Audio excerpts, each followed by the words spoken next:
आज आपण 5.2 सुरू करूया. त्यामध्ये क्वेश्चन नंबर फर्स्ट आहे, find the slope of each of the following lines which passes through the points. Example is A of 2,-1 and B of 4,3. Slope find करायचा आहे आणि गिवन 2 पॉईंट दिलेले आहेत. ठीक आहे. तर फॉर्म्युला कोणता आपण वापरणार स्लोपचा? तर स्लोप पॉईंट फॉर्म जो आहे तो फॉर्म्युला वापरणार. गिवन जे दिलेले स्टार्टिंगला गिवन टर्म्स मेन्शन करूयात. Given A of 2,-1 and b of 4,3. Therefore, slope of the line AB is equal to point A आणि बी दिला, मग ती लाईन जी आहे ती लाईन ए बी लाईन असणार. So slope of the line A B is equal to formula आहे y2 - y1 upon x2 - x1. So y2 second point जो आहे तो x2 y2 कन्सिडर करायचा आणि फर्स्ट पॉईंट जो आहे तो x1 y1 कन्सिडर करायचा. Therefore, y2 - y1 means 3 minus y1 is -1 upon x2. x2 is 4 minus x1 is 2. Therefore, slope is 3 minus of -1, 3 plus 1 upon 4 minus 2, 2. 3 plus 1, 4. 4 upon 2. Therefore, slope of line AB is 2. ठीक आहे. हा slope झाला आपल्या AB लाईनचा. या सगळं same to same second example ते बघूया आपण. Small b and given point is c of -2,3 and d of 5,7. So given हे 2 पॉइंट आहेत, therefore आपण डायरेक्ट स्लोप फाइंड करूयात. Slope of the line CD is equal to CD mention केले, म्हणजे C आधी पॉइंट आणि D आपण नंतर पॉइंट कन्सिडर करतो. त्यामुळे x2 y2 हा सेकंड पॉईंट आहे, त्याचे कोऑर्डिनेट कन्सिडर करायचे आणि x1 y1 हे फर्स्ट पॉईंटचे कोऑर्डिनेट कन्सिडर करायचे. मग फॉर्म्युलानुसार आपल्याला व्हॅल्यूज पुट करून आपल्याला काय मिळेल, तर y2 - y1 means y2 is 7 minus y1, y1 is 3 upon x2 is 5 minus x1 is -2, that is equal to 7 minus 3, 4 upon 5 minus of -2 means 5 plus 2, that is equal to 4 upon 5 plus 2, 7. Therefore, slope of line CD is 4 upon 7. ठीक आहे. यानंतर आपण question number 2 बघूयात. Question number 2 थोडासा वेगळा आहे, पण त्यामध्ये पण आपल्याला स्लोपच फाइंड करायचा आहे. So in exercise 5.2 question number 2. Question 2 काय आहे, if the x and y intercept of line L are 2 and 3 respectively. काय म्हणते आपल्याला गिव्हन दिलेला आहे, x आणि y इंटरसेप्ट दिलेला आहे. काय आहे तो 2 and 3, म्हणजेच x इंटरसेप्ट असणार आहे 2 and y इंटरसेप्ट असणार आहे 3. ठीक आहे. मग आपल्याला फाइंड काय करायचंय, so then find slope of line L. आता या ठिकाणी पॉइंट ऐवजी तुम्हाला एक्स वाय इंटरसेप्ट दिलेला आहे, बरोबर. म्हणजेच हे कसं असणार आहे, तर बघ हा सपोज हा असेल वाय ऍक्सिस, हा एक्स एक्सिस असेल आणि एक लाईन आहे, ती लाईन एक्स आणि या दोघांनाही इंटरसेक्ट करते. फॉर एक्झाम्पल सपोज करूया की ती लाईन अशी असेल. ठीक आहे. ही असेल ती लाईन, दोघांनाही ही लाईन काय होते, इंटरसेक्ट करते.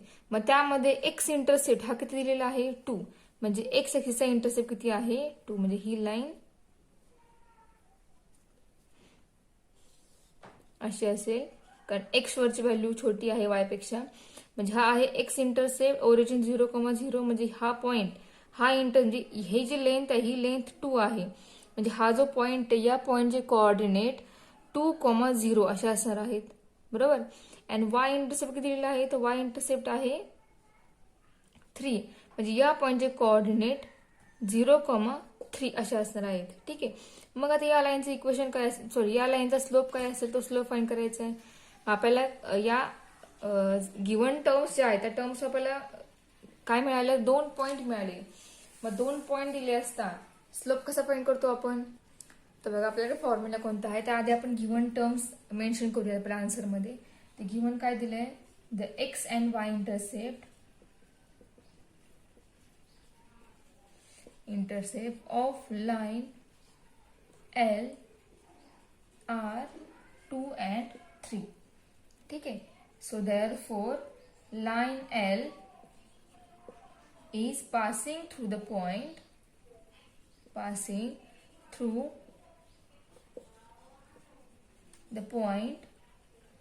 काय पॉइंट असणार आहेत ते, the first point is 2,0 and another point is 0,3. ठीक आहे. मग आता आपण याला नाव देऊयात की हा पॉइंट आहे तो पॉइंट ए असेल आणि हा बी असेल, पण ठीक आहे आपण लाईनला नाव मेन्शन केलेलं आहे, त्या लाईनला एल असं नाव दिलेलं आहे, त्यामुळे डायरेक्ट आपण इथे लिहूयात therefore slope of line L is equal to. आता यामध्ये बघा फर्स्ट पॉइंट जो आहे तो आपण 2,0 घेतला, सेकंड पॉइंट 0,3 घेतलाय. कोणताही तुम्ही यातला फर्स्ट सेकंड पॉइंट कन्सिडर करू शकता. कंपल्शन असं काही नाहीये की तुम्ही 2,0 ला फर्स्ट पॉइंट कन्सिडर करा, 0,3 सेकंड पॉइंट कन्सिडर करा. 0,3 तुम्ही फर्स्ट पॉइंट कन्सिडर केलं तरी चालेल. येणारा आन्सर हे बदलणार नाही, येणारा आन्सर आहे ते सेमच येणार आहे. So slope of line L is equal to y2 minus y1 means y2 is 3 minus y1 is 0 upon x2 is 0 and x1 is 2. Therefore slope of line L is 3 upon -2. म्हणजेच आपल्याला answer मिळालं -3/2. हे झाले ह्या लाईनचा slope. यासारखा same to same question number 3 आहे, फक्त क्वेश्चन नंबर 3 मध्ये गिव्हन टर्म्स वेगळे आहेत. इथं आपल्याला गिव्हन पॉइंट दिले होते, मग गिव्हन पॉइंट दिले असता आपण स्लोप या फॉर्म्युलानुसार फाइंड केला. ठीक आहे, y2 minus y1 upon x2 minus x1 या फॉर्म्युलानुसार. पण क्वेश्चन 3 थोडासा वेगळा आहे. क्वेश्चन 3 मध्ये गिव्हन टर्म्स वेगळ्या दिलेल्या आहेत. तर काय दिलेलं आहे ते बघा.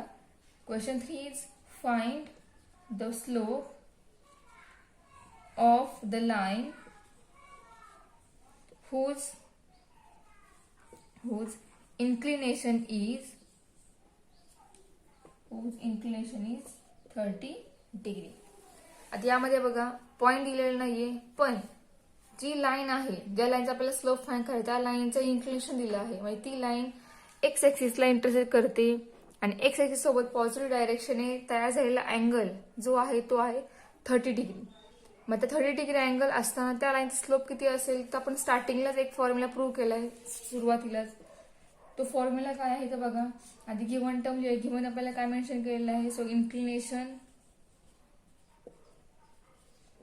Of line L is 30 degree. ठीक आहे, so therefore slope of line is equal to ठीक आहे, एल आपण नको मेन्शन करायला, इथं मेन्शन फक्त आपण लाईन इथं आपल्या एक्झाम्पल मध्ये दिलेलं आहे, त्यामुळे direct inclination of line and slope of line हे स्टेटमेंट यूज करूयात. Slope of line is equal to M means notation of slope and M equal to tan and angle is 30 degree. ठीक आहे, so tan 30 किती आहे, 1/√3 आहे. आपण ह्या values ज्या आहेत त्या ट्रिग्नोमेट्रिक फर्स्ट सेकंड जे आहे चॅप्टर त्या दोन्हीमध्ये आपण हे व्हॅल्यूज वापरलेले आहेत. ट्रिग्नोमेट्रिक फर्स्ट मध्ये आपण या व्हॅल्यूज प्रूव्ह केल्या आहेत, मग त्याच व्हॅल्यू आपण या ठिकाणी वापरतोय. ठीक आहे, मग क्वेश्चन नंबर 3 याचा स्लोप झाला 1/√3. सिमिलर यासारखं सेम टू सेम क्वेश्चन 4 आहे. क्वेश्चन 4 मध्ये बदल एवढाच आहे, स्लोपच फाइंड करायचा आहे. फक्त तुम्हाला त्या ठिकाणी इन्क्लिनेशन जे आहे ते इन्क्लिनेशन π/4 दिलेलं आहे. इन्क्लिनेशन किती दिलं आहे of line is equal to π/4. Direct आपण आन्सर मेन्शन करूयात क्वेश्चन 4चा. इंग्लिश किती मेन्शन केलेला आहे, π/4 केलेला आहे आणि आपल्याला स्लोप फाइंड करायचा लाईनचा. So therefore slope of line equal to M equal to tan π/4. π/4 means tan 45 degree. Okay, and tan 45 is 1. Therefore slope of line is 1. ठीक आहे, आपला आन्सर मिळाला 1. आता यानंतर नेक्स्ट क्वेश्चन जो आहे क्वेश्चन नंबर 5 तो थोडासा वेगळा आहे. सो क्वेश्चन नंबर 5 बघूयात आपण. क्वेश्चन 5 बघा. A line makes intercept 3 and 3 on coordinate axis full stop. Then find the inclination of the line. Given काय दिले, त्या ठिकाणी इंटरसेप्ट दिलेला आहे. कोऑर्डिनेट ऍक्सिस म्हणजे एक्स आणि वाय ऍक्सिस सोबत केलेला इंटरसेक्ट जो आहे तो त्या मेन्शन केलेला आहे. तर त्या इंटरसेप्ट वरून आपल्याला अँगल फाइंड करायचं. इन्क्लिनेशन ऑफ लाईन म्हणजे एक्स ऍक्सिस सोबत पॉझिटिव्ह डायरेक्शनने तयार झालेला अँगल जो आहे तो आपल्याला अँगल या ठिकाणी फाइंड करायचा आहे. मग करूया आपण फाइंड. त्याआधी आपल्याला स्लोप फाइंड केला पाहिजे. स्लोप फाइंड केल्यानंतर मग आपण नेक्स्ट स्टेपमध्ये अँगल फाइंड करणार आहोत. ठीक आहे. तर बघा आपल्याला गिव्हन टर्म्स जे आहे ते गिव्हन टर्म स्टार्टिंगला मेन्शन करूया. गिव्हन काय आहे, the line makes intercept on coordinate axis म्हणजे एक्स आणि वाय दोन्ही बोथ ऍक्सिस. ठीक आहे. दोन्ही एक्स आहेत त्यामुळे त्या ठिकाणी कोऑर्डिनेट असं नाव दिलेलं आहे. So line makes intercept 3 and 3 on the coordinate axis. ठीक आहे. So therefore the line passing through the point काय असणार आहे मग तो बघा, एक्स ऍक्सिस वरून स्वतः लाईन पास होते. आपल्याला पॉइंट फाइंड करायचे. हा एक्स आणि हा वाय ऍक्सिस आहे. ही जी लाईन आहे ती दोन्ही ऍक्सिस मधून पास होते, बरोबर, बोथ एक्स अँड वाय. मग आता हे डिस्टन्स 3 आहे. सिमिलरली हे डिस्टन्स सुद्धा 3 आहे. ठीक आहे. मग हा पॉइंट काय असेल, या पॉइंटचे कोऑर्डिनेट असणार आहे 3,0 आणि या पॉइंटचे कोऑर्डिनेट असेल 0,3. आपल्याला फाइंड करायचं आहे काय, तर इन्क्लिनेशन ऑफ लाईन म्हणजे एक्स ऍक्सिस सोबत पॉझिटिव्ह डायरेक्शनने फॉर्म झालेला अँगल म्हणजे आपल्याला हा अँगल फाइंड करायचा आहे. ठीक आहे. मग आता हा एक पॉइंट झाला, हा सेकंड पॉइंट झाला. ठीक आहे. So line passing through the point कोणते आहेत, 3,0 अँड 0,3 हे दोन पॉइंट आहेत. ठीक आहे. तर स्लोप फाइंड करूया. Therefore slope of line is equal to M is equal to formula काय, y2 मायनस y1 म्हणजेच 3 minus 0 upon x2 minus x1 means 0 minus 3 and our answer is 3 upon minus 3 we get minus 1. ठीक आहे. So let inclination म्हणजे कोण आहे आपण तो consider करूया. Let theta be the inclination of the line. ठीक आहे. गिवन लाईन आहे ती. Then slope of line equal to M equal to tan theta. हा फॉर्म्युला आहे स्लोप ऑफ लाईनचा. आता आपण स्लोप फाइंड केला. स्लोप आपल्याला किती आलेला आहे, tan theta is equal to minus आलेला आहे. ठीक आहे. मग मायनस साइन, हे जे मायनस साइन सोडून हा 1 आहे. हा 1 कुणाची व्हॅल्यू आहे, तर टॅन π/4 हा 1 असतो. π/4 म्हणजेच किती, 45 डिग्री. मग इथे आपण टॅन 45 डिग्री लिहूयात. ठीक आहे. मग आपल्याला अँगल फाइंड करायचा आहे. पण हे मायनस साइन जे हे मायनस आपल्याला त्यामध्ये मर्ज करायचं आहे. म्हणजे कशा प्रकारे आपण मर्ज करणार, तर अलाइड अँगल वापरणार आपण. So tan theta is equal to tan minus sign आपल्याला कॅन्सल करायचे आणि अँगल किती पाहिजे, ह्या क्वेश्चनचं आन्सर हे मायनस टॅन 45 मिळालं पाहिजे. आपल्याला या अँगलची फोड म्हणजेच तसं आपल्याला या ठिकाणी अलाइड अँगल घ्यायचा आहे. आपण कोणता अलाइड अँगल घेणार, तर आपल्याला आन्सर निगेटिव्ह पाहिजे. टॅन ट्रिग्नोमेट्रिक फंक्शन सेम तेच राहिलं पाहिजे. सो 180 घेऊयात. 180ला फंक्शन चेंज होत नाही, रेशो तोच राहतो. So tan 180 minus 45 degree. ठीक आहे.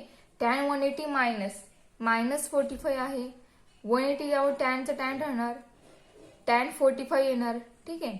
आणि 180 मायनस 45 म्हणजे हा अँगल कोणत्या क्वार्टरमध्ये असेल, फर्स्ट, सेकंड, थर्ड. म्हणजे 180 मायनस 45 आहे. म्हणजे हा अँगल 180 पेक्षा लेस आहे. लेस आहे म्हणजे त्याचा क्वार्टर सेकंड क्वार्टर आला. सेकंड क्वार्टरमध्ये साइन पॉझिटिव्ह असतो आणि आपलं फंक्शन कोणतं आहे, हे टॅन. म्हणजे हे काय असणार आहे, निगेटिव्ह. म्हणजे याचा आन्सर मायनस टॅन 45 हे येणार आहे. म्हणजे आपलं हे जे लिहिलेलं आहे हे बरोबर आहे. मग सबस्टिट्यूशन करूयात आणि फाइंड करूया की आपला अँगल किती डिग्री येतो. So tan theta equal to tan 180 minus 45 means 1 35 degree. म्हणजे हे दोन्ही कम्पेअर करूयात. हे दोन्हीचं आपण कम्पेअर केले तर आपल्याला थिटा किती मिळेल? 135 डिग्री. ठीक आहे, हे झाले इन्क्लिनेशन या लाईनसाठी. ठीक आहे, आपल्याला आन्सर मिळालेला आहे. सो आता नेक्स्ट क्वेश्चन जो आहे याच्या पुढचा तो क्वेश्चन बघूयात. So next question number 6 is, without using Pythagoras theorem, show that points A of 4, B of 3, 5 and C of -1, are the vertices of a right angle triangle. Pythagoras use न करता आपल्याला prove करायचं आहे की हे जे 3 point आहेत, हे जे व्हर्टायसेस आहेत ते राईट अँगल ट्रायंगलचे आहेत, हे आपल्याला प्रूव्ह करायचे आहे. ठीक आहे, मग स्टार्टिंगला गिव्हन टर्म्स मेन्शन करूया आणि हे फाइंड करूयात कशा प्रकारे ते आपण राईट अँगल ट्रायंगलचे व्हर्टायसेस प्रूव्ह करू शकतो. गिव्हन काय दिलेलं आहे? Given A of 4, B of 3, 5 and C of -1, are the vertices of triangle ABC. Are vertices of triangle ABC. So then slope of segment AB is equal to, बघा आपण काय करणार, सगळ्या 3, आता ट्रायंगलला साईड किती असणार आहे तर एकूण 3 साईड असणार आहेत. तर तिन्ही साईडचे आपण स्लोप फाइंड करूयात. ते 3 स्लोप फाइंड केल्यानंतर ज्या 2 साईडच्या स्लोपचा प्रोडक्ट हा -1 येईल, म्हणजे जर कोणत्याही 2 स्लोपचा साईडच्या स्लोपचा प्रोडक्ट हा -1 आला तर त्या ठिकाणी प्रूव्ह काय होणार तर AB आणि ती जी आपण सेकंड साईड घेणार आहोत त्या 2 साईडचा ज्या 2 साईडचा प्रोडक्ट हा -1 आलेला आहे त्या 2 साईड एकमेकींना परपेंडिक्युलर आहेत हे प्रूव्ह होणार आहे. मग त्या 2 परपेंडिक्युलर आहे एकमेकींना म्हणजे त्या ठिकाणी जो अँगल आहे तो अँगल राईट अँगल आहे. याचा अर्थ हे जे 3 पॉइंट आहेत ते 3 आहे ते राईट अँगलचे व्हर्टिसेस आहेत हे प्रूव्ह होईल. ठीक आहे, then slope of segment AB equal to, बघा AB मेन घेतोय आपण. ABतला फर्स्ट पॉइंट A आहे, सेकंड पॉइंट B आहे, म्हणजे y2 5 असणार, y1 4 upon x2 3 and x1 4 is equal to 5 minus 4 is 1 and 3 minus 4 is -1. therefore we get answer -1. ठीक है, then another line, another segment, slope of segment BC is equal to BC, B and C means second point C.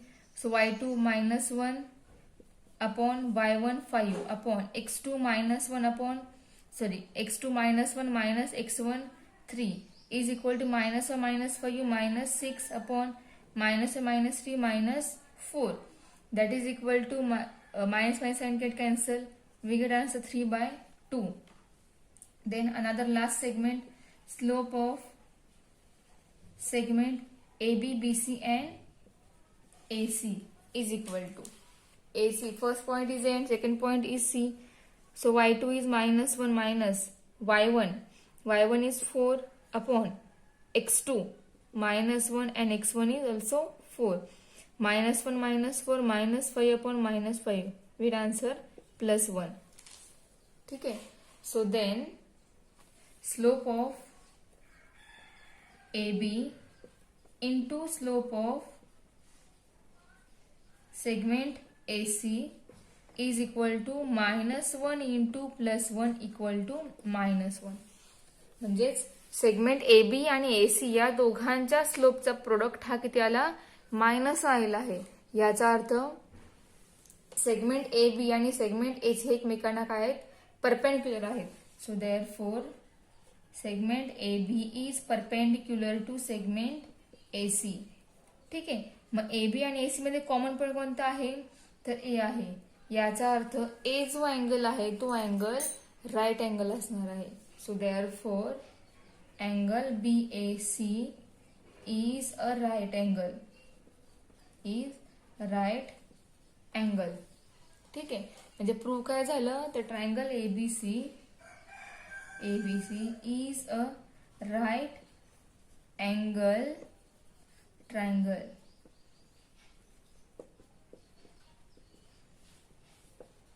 Right angle triangle at point ए. ठीक आहे, हे prove झालं. म्हणजे आपण Pythagoras theorem न वापरता काय प्रूव्ह केलं, तर एबीसी हा ट्रायंगल जो आहे तो राईट अँगल ट्रायंगल हे प्रूव्ह केलं. याचा अर्थ जे व्हर्टायसेस आहेत एबीसी ते व्हर्टायसेस हे राईट अँगल ट्रायंगलचे व्हर्टायसेस हे प्रूव्ह झालं. ठीक आहे. नेक्स्ट क्वेश्चन नंबर 8 बघा. Find value of K for which point P of K -1, Q of 2, 1 and R of 4, 5 are collinear. कोलिनियरचं मिनिंग तुम्हाला आधीच्या स्टँडमध्ये झालेलं आहे. सो कोलिनियर मीन्स त्या दोन लाईनचा स्लोप हा सेम असतो. ठीक आहे, तेव्हाच आपण त्या लाईनला त्या पॉइंटला ते पॉइंट एका लाईनवर असतात किंवा त्या दोन लाईन ह्या कोलिनियर असतात. ठीक आहे, मग आता बघा काय आपल्याला जे स्टेटमेंट माहिती आहे कोलिनियरचं त्या या ठिकाणी वापरूयात. तर ती गिव्हन टर्म्स काय आहेत, तर गिव्हन पॉइंट कोणते आहेत, P of K, 1 -1, Q of 2, 1 and R of 4, 5 हे तिन्ही पॉइंट काय आहेत, आर कोलिनियर. तिन्ही पॉइंट काय कोलिनियर आहेत. म्हणजेच त्या पी क्यू आणि क्यू आर दोघांमध्ये आपण एक पॉइंट कॉमन घेऊ शकतो आणि दोघांचाही स्लोप कसा असणार आहे, सेम असणार आहे. म्हणजेच slope of P Q equal to slope of Q R दोन्ही इक्वल असणार आहेत. ते इक्वल स्टेटमेंट यूज करूयात आणि त्यानंतर यूज करून के फाइंड करूयात. So P Q, first point is P and second point is Q. Therefore y2 is 1 and y1 is -1 upon x2 is 2 and x1 is k equal to slope of q. First point is q and second point is r. Therefore y2 is 5 minus y1 is 1 and x2 is 4 minus x1 is 2. 1 minus of minus 1 plus 1 upon 2 minus k equal to 5 minus 1 4 and 4 minus 2 2.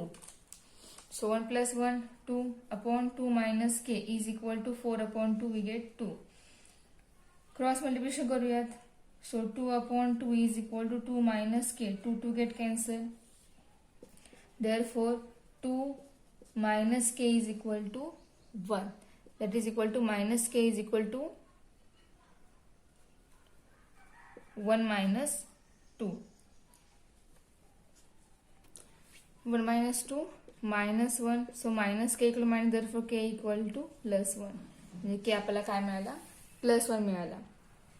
ठीक आहे, तर यामध्ये जे example अजून आहेत ती example तुम्ही try करा, बघा तुम्हाला जमतायत का. सोपी आहे, तुम्हाला जमतील. आता यानंतर जो नेक्स्ट पॉइंट आहे equation of line in standard form. त्यानंतर मग वेगवेगळ्या लाईनचे आपण स्लोप फाइंड करणार आहोत.